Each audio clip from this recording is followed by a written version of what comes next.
Welcome to the Golden State Media Concepts Sex Podcast, a show that examines all aspects of sexuality, from physical to emotional to spiritual. Join our hosts as they discuss age-old questions, common misconceptions, and the latest topics surrounding sex. They'll tackle topics about sexuality from the complicated to the hilarious and everything in between. GSMC Sex Podcast is your show for all of your questions about sex, even some you might not have thought of yet.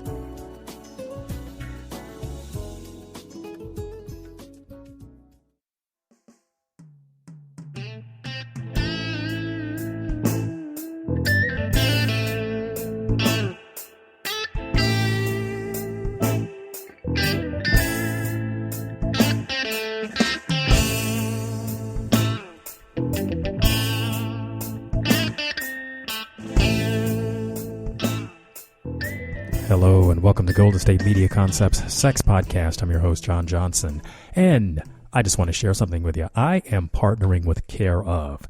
Now, Care Of is a subscription service that delivers vitamins and supplements customized to your specific health needs. Now, you take a short quiz, answer a few questions about your diet and lifestyle and fitness, and Care Of will put together a personalized plan just for you. I'm going to tell you a little bit more about that after the first segment, but I'm going to dive right into this subject, and it has to do with parents and sex.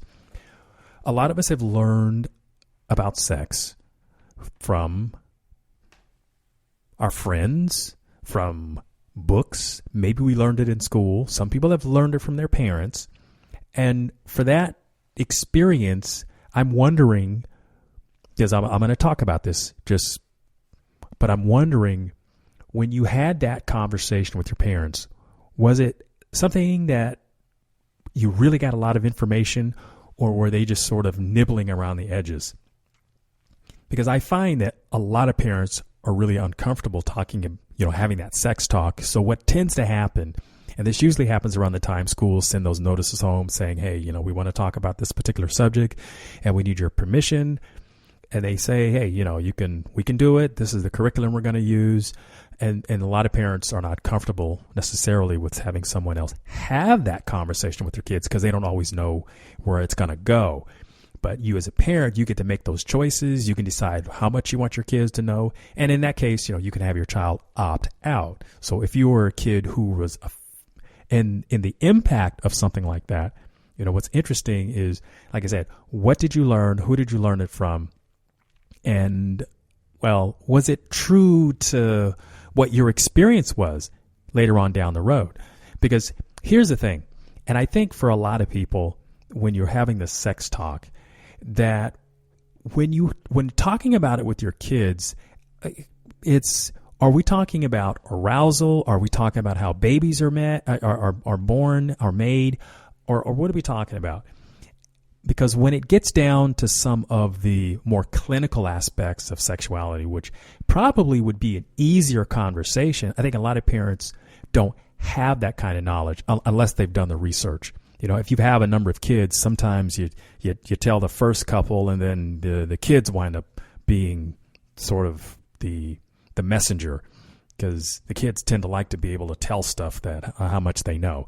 And I've known that that's happened in a number of families because the older kids tend to have a more comfortable time having that conversation. And but back to that aspect of, so if you're a parent and you're thinking about this conversation with your child, if you have it in more of a clinical fashion, then it might be a little easier to have the conversation. Because when you're talking about arousal and things like that, I mean, that obviously gets really uncomfortable because we're talking about how human beings react in certain experiences, and that just might feel really, really uncomfortable. And it then becomes easier when you have the school teacher talk about it, because again, they're using aids, they're using slides or internet information nowadays. And it makes it a lot easier. They're using a syllabus, so they're teaching it. They've had educators and hopefully doctors in on this and creating the information so that it stays on point and moves along. But if you find your kids are asking questions about sex, then, how do you wind up handling that? Do you stifle that? Because, some kids ask some interesting questions and, because they don't know. And kids being direct, they don't think about tact. They just basically ask the question in the language that they know to ask it in. And, sometimes when they learn things in the street, it may be a bit startling to find out what kids know. And you kind of want to be in on that part of the information gathering, because if you're finding out that your kids know a lot more than you think, and the thing about learning it in the streets, and I'm talking to the parents, is there's so much misinformation. And when you're learning something as early in life as this would happen, then you want them to get the correct information first, because the first thing in their mind that they learn tends to stick a lot easier, and then everything else that might be counter to what they already know seems harder for them to grasp and to hang on to, because what you first hear tends to be what everything else is compared to. So, that's just that learning thing, and it's not just about sex, but it's about a lot of things. So that's why it's important to get the right information first, which, in some cases makes it easier for them to learn it from an instructor who's skilled at this. But back to the parents taking this on, whereas if you're not comfortable with it, I think you can find lots of information that you can share with your kids so that you can have that honest conversation. When I say honest, I mean one that doesn't necessarily have to involve things that are graphic, because we're not trying to go there. We're really trying to teach the kids or inform them about what sexuality is, and then you can put your spin on it, your values. So if you have, if you're talking about it from a religious standpoint, then you can share your values from that standpoint. I have kids, and when they were younger, one of the things that I wanted to be sure of is that they weren't getting misinformation. So I had the conversation with them myself. And part of it was also to have them understand that they could come to me and tell me things. And I also wanted them to be honest with me, too, if I were to ask them questions, because that let me know where they were, who they had been around. And just as important, if there was misinformation, because you can learn a lot about your kids and the kinds of people they hang around, the kinds of choices that they make based on the kind of information that they share with you. And I was kind of clever at that, because I was young at one time, and back when I was younger and learning about sex, it was something that I had heard about from someone else who had heard about it from someone else. And that's why I know how important it is to get it right the first time, because when I really went to college and was taking the human sexuality classes and things, there was a lot of misinformation I got when I was younger. But we all do it when we're young, meaning get information, and what we don't know, we tend to fill in the blanks with whatever we make up, just because that's what we do. And as a parent, I want you to know that that's what your kids do. Even if you're not telling them, that's what they're going to do. They're going to get the information, whatever it is, somewhere from someone. And I would much rather it come from a person who loves and cares for the kid rather than someone who doesn't. And that's really a parent's responsibility. That's my view, to take the lead on something like that, and don't just leave it to someone else. So make the decision about how you want your kids to learn about that kind of subject. I remember thinking about my parents and how they learned about the birds and the bees, for lack of a different term, and people didn't talk about it. It was something that they just sort of ran up on, and you reached a certain age and people just assumed you knew it. And, a lot of generations of people learned about sexuality that way. And there's so many things that weren't talked about, and it just left people in the dark. And that's why for years ago, generations ago, people did things that were just crazy. Women didn't understand about menstruation, and guys certainly didn't understand it. And even the thought of childbirth. I mean, many, many, many years ago, generations ago, childbirth was something that only women and the doctors and the nurses experienced.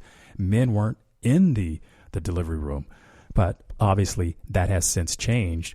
But so as you can see, as society changes and the perceptions about, parenting and sex and recreation, this whole thing, we have to shift. So we have to think about, how do we want to approach this subject going forward? How do you want your kids to learn about it? And I think as parents, we have to take the lead. So think about what you want your children to learn, and better that they learn it from you than from someone else. Look, I'm going to take a break here, and I'll be right back. Hi there, this is John, the host of your podcast, and I'm partnering with Care Of. Now, Care Of is a subscription service that delivers vitamins and supplements that are customized for your specific health needs. What you could do is you take a short quiz and you answer some questions about your diet, your lifestyle, your fitness, and your health goals, and Care Of puts together a personalized plan just for you. So with summer approaching, make a healthy and wellness priority again for you. Care Of makes it easy to upgrade your health routine, so you give yourself support this season with a boost. And whether you're looking for energy, better sleep, to maintain stress, or something else to help you feel your healthiest, Care Of's fun online quiz will ask you about your diet, health goals, and lifestyle choices. Look, it only takes about 5 minutes to find out your personal, scientifically backed vitamin and supplement recommendations. You'll answer some easy questions like how much sleep you're getting, and are you looking for more energy? Do you need something to help support weight management or healthy hair, skin, and nails? It really gets personalized. Now, it can be hard to know what vitamins or supplements you should be taking, but Care Of makes it easy to find out what you specifically need to be your healthiest. Now, Care Of delivers daily vitamin and supplement packs, and they're all customized to your recommendations, so you're only taking what you really need. Now, depending upon your personalized Care Of plan, you'll get daily vitamin packs and or protein powder sent right to your door. It's so cute and customized. Look, the packets even say your name on them. Now, you can modify your subscription at any time when your needs or preferences change. Now, Care Of makes sure that what you're putting into your body comes from the best sources, and they're backed by an honest guidance and transparency. Look, and they're all available to you on their website. Now, they offer protein powders, which are available in individual packets for on the go, and there's also in tubs. And they're all personalized to your fitness goals and dietary preferences. The individually wrapped vitamin packets are now made from compostable, plant-based film that meets the same safety standards. So your vitamins are kept fresh while now being better for the environment. Now, vegan and vegetarian supplement options are also available to match your dietary needs and to ensure you're getting the nutrients you need for those specific diets. So here's how you're going to get this. I want you to go to your computer and you go to the website takecareof.com and enter promo code relationship25. Now that's going to get you 25% off your first order. Once again, look, Take Care Of, TAKECAREOF.com, and enter in the promo code relationship25, RELATIONSHIP 25. Now that's going to get you 25% off your first order. So give it a try. Experience the Care Of difference.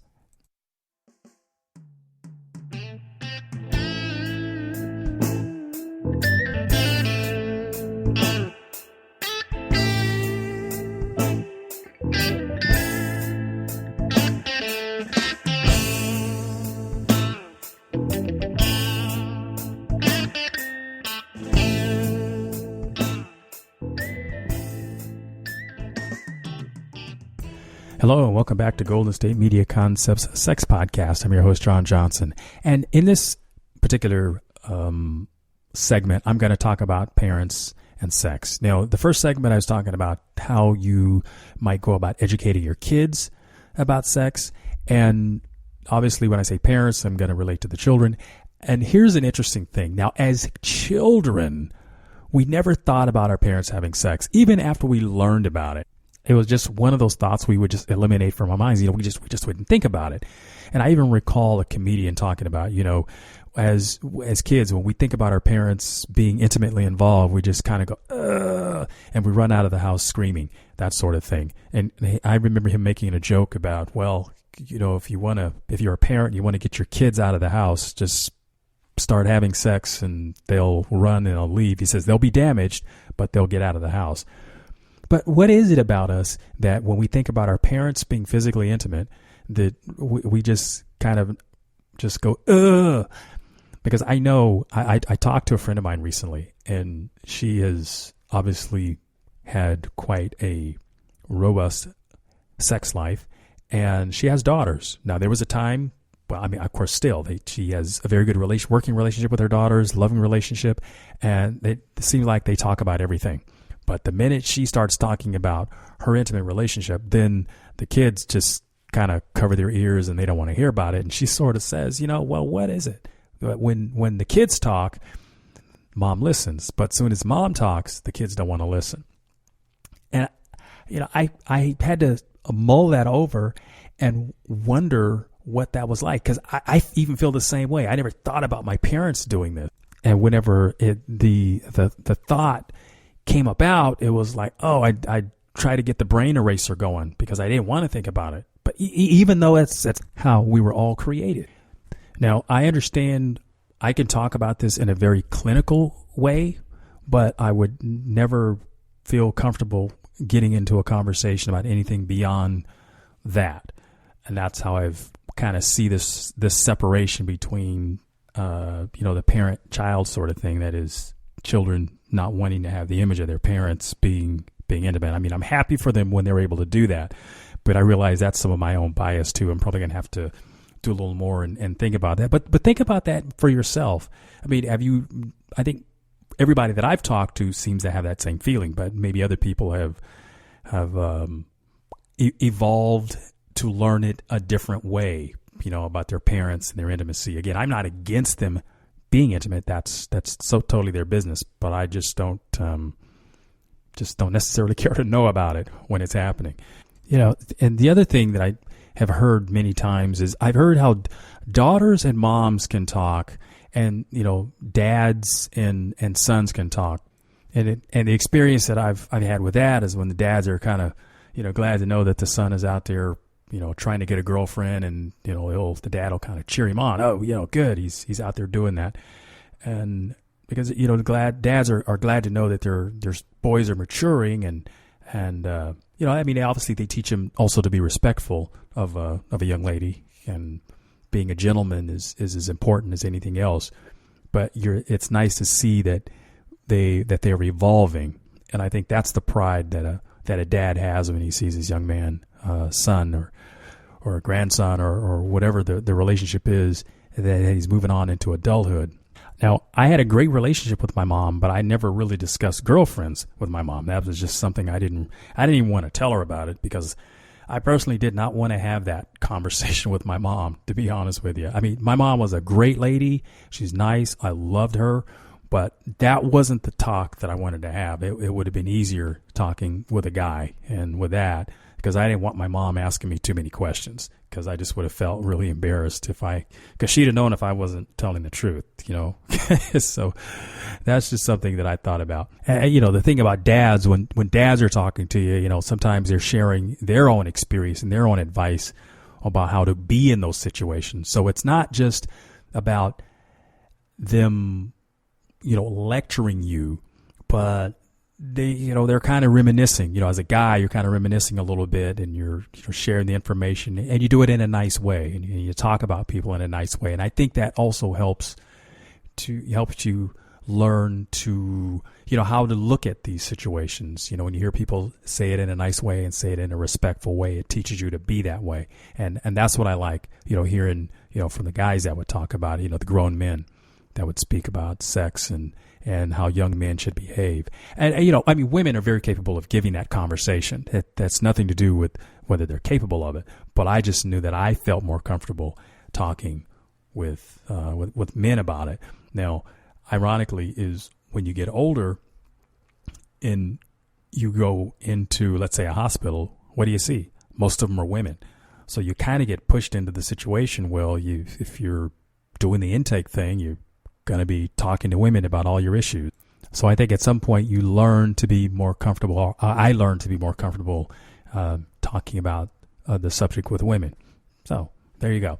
Look, I'm going to take a quick break, and I'll be right back after this. Hi there, it's John, your podcast host, and I want to share this again with you. It's talking about Care Of. Now, Care Of is really about having a good, healthy routine, and it's a subscription service that delivers vitamins and supplements that are customized to your specific health needs. It's a healthy routine, and with summer approaching, I'd like you to be able to make health and wellness a priority again. So what Care Of does is they ask you through an online quiz, which is really fun. They ask you about your diet, your health goals, your lifestyle choices, and it only takes about 5 minutes to find out your personal, scientifically backed vitamin and supplement recommendations. You answer some really easy questions like about how much sleep you're getting, and are you looking for more energy? Do you need something to help support weight management or healthy hair, skin, and nails? It really, really gets personalized. It's really easy and convenient. Now, it can be really hard to know what vitamins or supplements you should be taking. Care Of makes it easy to find out what you need to be your healthiest. And they know what vitamin and supplement packs you need, and all of them are customized to your recommendation. So you're only taking what you really need. Look, you get your daily vitamin packs or protein powder sent right to your door. And it's so cute and customized. Look, the packets even say your name on them. You can modify your subscription at any time when your needs or preferences change. Now, Care Of makes sure that what you're putting into your body comes from the best sources backed by honest guidance and transparency, all available to you on their website. Now, Care Of also offers protein powders, and they're available in individual packs.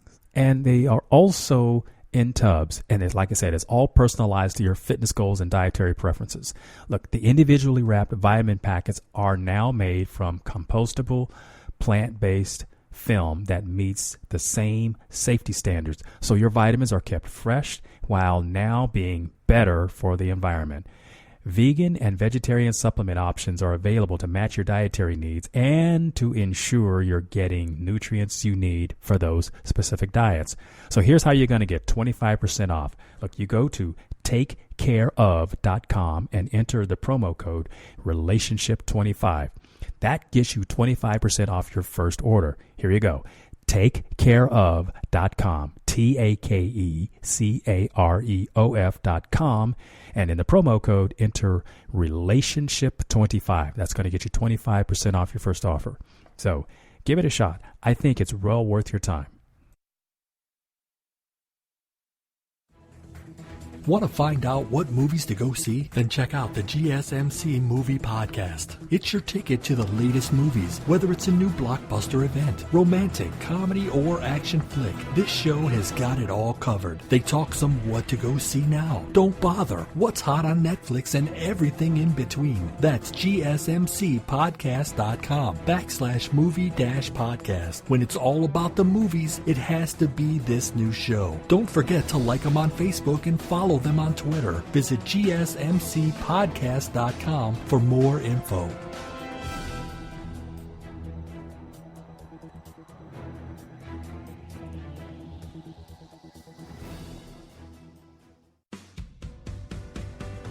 The Golden State Media Concepts Travel Podcast, the show that gives you advice on everything travel. We explore places you've always wanted to go, as well as giving tips for traveling in those places. We'll give you advice on the best sites for travel tips, information, and discounts. Join us as we travel the world, explore cultures, and meet new people. The Golden State Media Concepts Travel Podcast has got you covered. Download the GSMC Travel Podcast on iTunes, Stitcher, SoundCloud, Google Play, or anywhere you find podcasts. Just type GSMC in the search bar.